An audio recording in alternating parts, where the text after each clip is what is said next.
Arthur Smith wrote in the Times recently about his experience of a terrible, long train journey full of delays and in cramped, chilly conditions that was made much more bearable by the train driver's cheery approach to delivering information over the tannoy.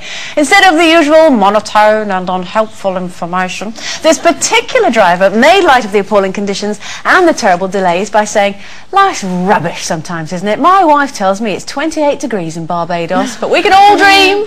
He ended up making everyone in the carriage smile and laugh out loud. But is there any room for humour in a situation like this? And have you ever had a tannoyance? See what I Well, did? actually, I was on a plane once and I got on and I was really down and depressed and it was raining outside and I sat down and the pilot came on.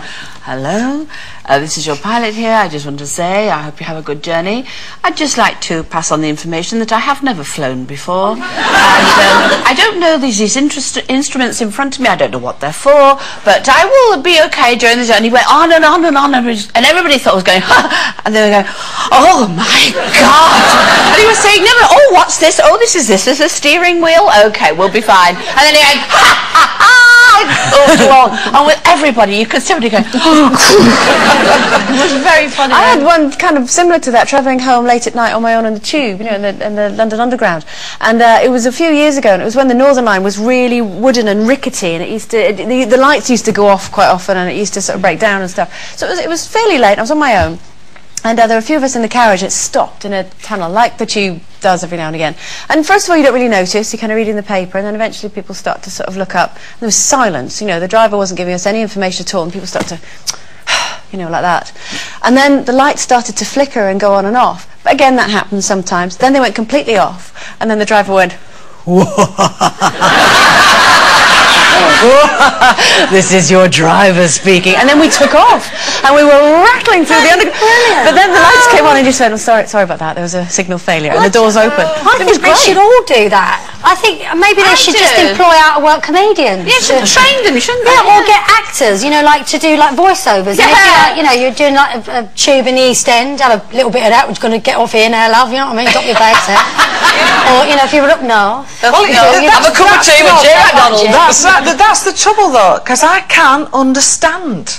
I don't know whether I've got a hearing defect, but it's either too loud or it's too soft, and everybody's talking, or they're talking through a sock. They do. Or at a train station, they wait and they all make announcements at the same time. So you hear bing bong on platform 1312 on platform delayed earlier than expected. But if they were trained, yeah, if they were trained, yeah, it would be nice if you could actually understand. I think they should pick the person with the best voice that you can actually understand. audition. For the announcer. They could do announcer idol. Idol. Yeah, it could work. Now, you might have noticed that there's a person who's normally on the panel who's not here at the moment. Who I know a lot of you are very, very fond of, Carol McGiffin. Yeah. You know, guess where she's gone?